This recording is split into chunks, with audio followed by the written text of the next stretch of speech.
Hey everyone, hope your day is going well. I'm attending Sports 101 class today, Guide to American Football.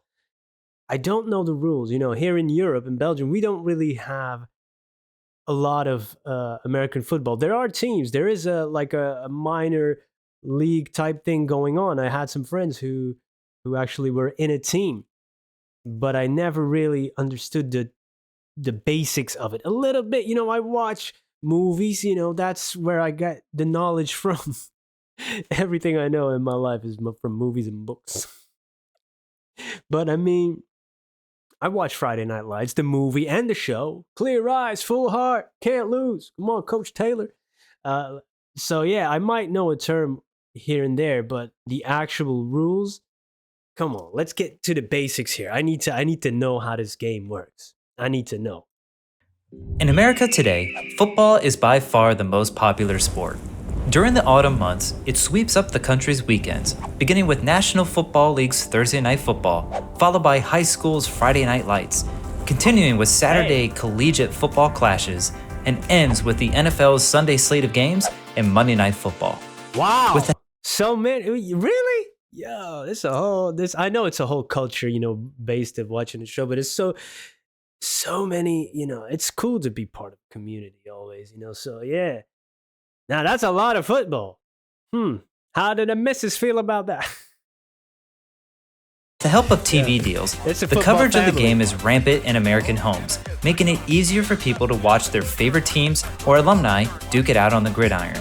As the sport rapidly grows internationally and here stateside, American football is cemented in the country's pop culture. Let's dive in to give you the 101 on the fundamentals of the game known as football. Come on. I would, I have to, as a European, I have to. Sorry guys, sorry. I'm going to be that guy. There's only like one move with the foot, right? Football. Come on. People calling it soccer. That's football. Oh man, it's all about love and peace here, man. Don't be starting nothing. I just had to get it out of the way, or else I can't live here anymore. You're obliged. Your birth certificate says you have to take every opportunity to defend real football. The game is played on a grass or turf field that is 120 yards long and 53.3 yards wide. The field is flanked by end zones that are 10 yards long where teams have the ability to score. The rest of the field is marked every 5 yards with lines and every yard with a hash mark. Behind each end zone are goalposts that are 10 feet high and 18 feet 6 inches wide. The game consists of a full 60-minute runtime that is split up into 15-minute 4 quarters. In between the second and third quarter, a halftime of 12 minutes is used to allow teams to regroup. Game of play begins with a coin toss to decide who gets the ball first. Based off that decision, one team kicks off to the opposing team. The opposing team's offensive players now has 4 chances, also known as downs, to take the ball down the field to score points, or to achieve 10 yards of progress from the line of scrimmage to gain another group of 4 downs, which is known as getting a first down. They do this by either running the ball or throwing the ball against the opposing team's defensive players' attempts to stop all 4 chances. To score, the offense has to take the ball into the end zone for 6 points, which is called a touchdown, or by kicking a field goal for 3 points. What's cool is after scoring a touchdown, the offense has the option to go for an additional points by either kicking a field goal for an extra point or to take the ball into the end zone again for 2 points. Whoa, this is going a little bit fast for me, man. Woo, that's a lot of information right there. I can't memorize all of that in a few minutes. But that's interesting. You do have us down on the point system, right? Sometimes we have a 0-0, 0-0, 1-0. It's kind of boring, right? So we have 6 points for a touchdown, 3 for, what did you call it? A field goal? And then 2. Okay, yeah, see, I already forgot. Oh, that's a 1. Oh, no, that's or a 1. To take the ball into the end zone Field goal again is 1. for 2 points. But what if the defense is successful in halting the offense's progression to their 4th chance or 4th down? the offense has the option to either punt the ball to change the possession to the other team's offense, or to go for it by either gaining a first down or to score points. You know what's funny with punt? I don't know. What is punt really in English?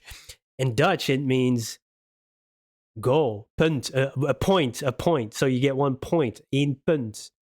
It's kind of a strange coincidence there. Maybe not. I don't know. Yo, man. I think, you really have to like watch this video to get a little bit of the basics. And then you have to watch a few games to really start to understand it. The optimal scenario would be you can watch the game with somebody who actually knows the rule, with somebody from the US, and they, answer your questions while you go. You'd be annoying. What does this mean? What does that mean? Hey. Or to go for it by either gaining a first down or to score points. So if the offense attempts to go for it and they're unsuccessful, the opposing team's offense gains possession where the ball is placed at the 4th down attempt, which is the line of scrimmage. The defense can also change possession with a turnover by either causing a fumble and knocking the ball out of the hands of the offensive player running the ball, or through catching a pass from the offense, which is known as an interception. A team can only have 11 players on the field at any time, and some players will play offense and defensive roles. In the NFL, there's a 53-player roster that consists of the offense, defense, and special teams. Special teams consists of players like the kicker and punter, along with other purpose roles, whereas the offense and defense usually play most of the time. The quarterback is the player that calls the plays and snaps the ball. Once the ball is in play, the quarterback can do one of 3 things. They can either A, hand off the ball to the team's running back whose job it is to run the ball, B, throw it to one of the wide receivers whose job is running routes downfield to catch the ball, or C, run it themselves. The quarterback won't be able to do any of these. Man, this is like chess with a ball, man. This is like chess with a ball. I like the tactics of it all, man. That's cool. I love it. A game that not only requires, physical athleticism, and you got to run fast, you got to train hard, and you got to be big and whatever. You got to have some cojones to get on the field and smash some heads, but also, have a little bit of a brain if it doesn't get smashed too much to really see tactics and stuff. I love that type of stuff, man. So you can improve your game, that 1%, man, that makes the difference. Let's go. This is awesome. Or C, run it themselves. The quarterback won't be able to do any of these things without the offensive linemen in front of them. Their task is to block for the quarterback to give them time to throw the ball or to create gaps at the line of scrimmage for the running back to run through. Who they're blocking are the defensive linemen, whose job is to rush the quarterback by tackling them as fast as they can, which is called a sack. Positioned behind the defensive linemen are the linebackers, who not only rushes the quarterback as well, but are also useful in tackling the running back. They're on The his ass. cornerbacks are the players that guard and cover the wide receivers, but sometimes rushes the quarterback from the outside. If they do, then the safeties will cover the wide receivers, but are typically the last line of defense. If the linemen, linebackers, and cornerbacks all rush the quarterback at once, this is known as a blitz. When infractions man, the positions. There's another video on the position. That's a good one to watch maybe as well, because there's a lot to be explored there. That's interesting. Cornerbacks. Had I heard about quarterbacks? I knew quarterbacks. I knew the linebackers. I've heard about wide receivers, the line receivers. Cornerback is a term that we don't hear too much. There seems to be more attention on some of the other positions. Is that a good assumption to make, or never make assumptions? They do kill, but I mean, in terms of popularity, or when the attention it gets in media like shows or films, you hear more about those quote unquote star positions. No? penalties occur during play on either side of the ball, the consequence of the penalty is enforced on where the ball is placed on the field from the original line of scrimmage, depending on the severity of the action. Penalties can be a huge help or a crushing blow to a team and can play an integral part in the outcome of a game. The referees throw yellow flags that look like handkerchiefs to indicate the infraction. There's quite a few in the rulebook, but the most common ones you'll see in a game are offsides and encroachment. When the offense and defense line up before the ball is put into play, each team can't cross the line of scrimmage. If an offensive player is beyond the line of scrimmage when the ball is put into play, it's called offsides. It's a 5-yard loss and the down is replayed. If the defense crosses the line of scrimmage and makes contact before the ball is snapped, it's called encroachment. The ball is advanced 5 yards and the down is replayed. Holding. Holding is essentially grabbing onto the opposing player to prevent them from tackling or who isn't the ball carrier. Both sides have differing consequences. Holding on the offense would be a 10-yard loss and replay the down. Defensive holding is a 5-yard advance with an automatic first down. Wow. Oh, what I haven't never watched a full game, I think. I don't know. But what I remember, maybe that was just the part of the game that I saw. There was a lot of stopping and starting, which, I don't, with soccer, now I'm going to get flack from my European fellows. Sometimes you have games that are like, oh man, stop it with all the stopping and the start and, falls and everything. But sometimes you have a flow, you get into the flow of the game and there's not much stopping and starting. I remember, when I went to visit New York a long time ago, I went to a Knicks game. There's a lot of stopping and starting too, which is fine. That's the game. But when you're used to like a continuous play almost, it's very different. You gotta get adjusted to that. Down. Delay of game. The delay of game penalty is for the offense only. After the ball is set for the next play, a play clock begins to count down in order to pick up the pace of the game. Ooh. In the NFL, the 40-second play clock starts when the previous down is complete. The offense has to put the ball into play before the play clock runs out or call a timeout.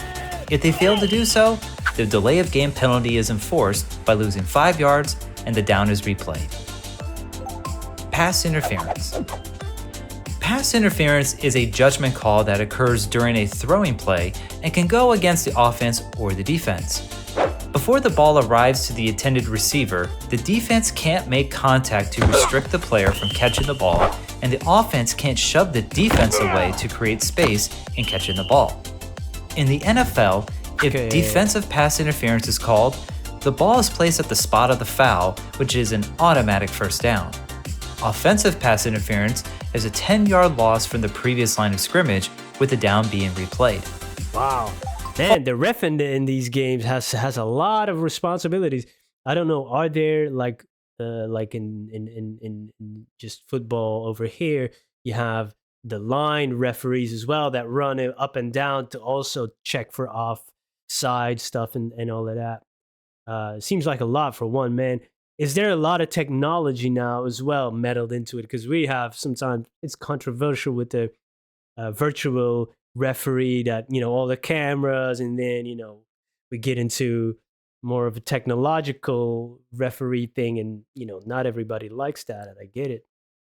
It does catch some things that humans don't catch, but, more stopping and starting, that definitely had an impact, I think, because you have to wait until that computer makes like a decision, or the people who control the computer like, oh, now we got to wait 2 minutes till the decision is made.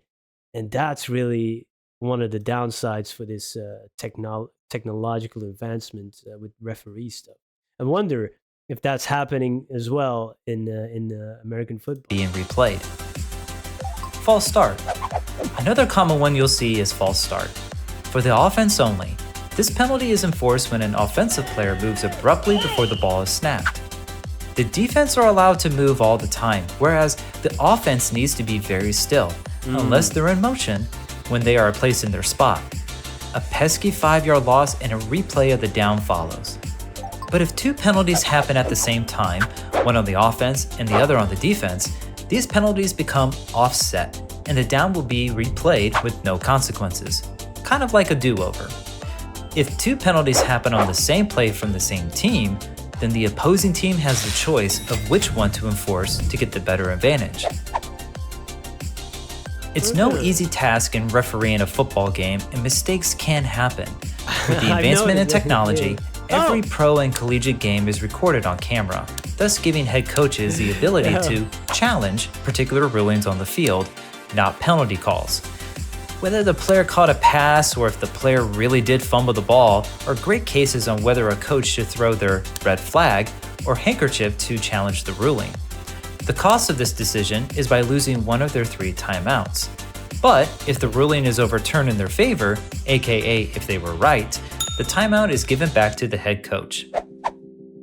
All right, so I guess that answered the question. See, that's what happened. I talk about stopping and starting too much in game. Here I am, abusing my pause button. But it's my pause button, okay? Yeah, but what is the general consensus on the technological advancements and all the usages in the game? Is it generally like a good thing or a net positive, or is it like, I don't know, certain magic has been stripped away? Even though the game itself is universal at every level of play, there are some minor rule differences between pro and college football here in the US that are worth noting. Overtime. If the game is tied at the end of regulation, the NFL has an overtime period of 10 minutes to see if either team can win. If both teams have the same score when 10 minutes are up, the game is considered a tie.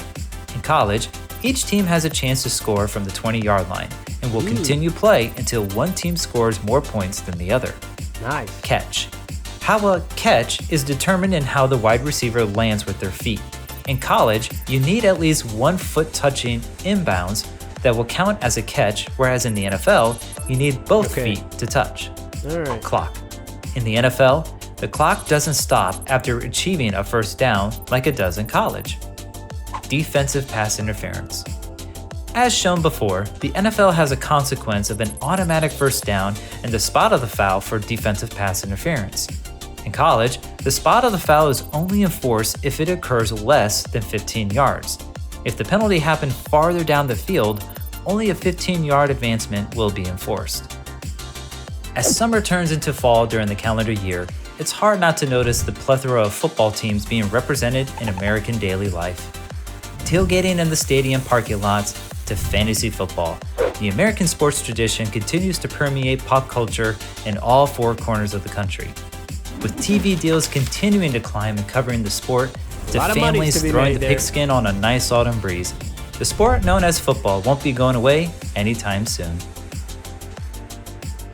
If you enjoy learning about sports or of sports-related topics, please consider subscribing. Hey man, this is a good video. Well, I don't know, of course I can't verify anything because I'm just like learning about this stuff, but it's very, very interesting, man. And it's such a, we don't really have it over here. You don't really see these type of footballs. I've learned to throw it a little bit, but I'm not really great at throwing this shape of football, man. It's such a different culture. In the US, you learn it maybe as a young boy or with your father and stuff, and here we do different stuff. So it's cool to learn about our differences, but also come together.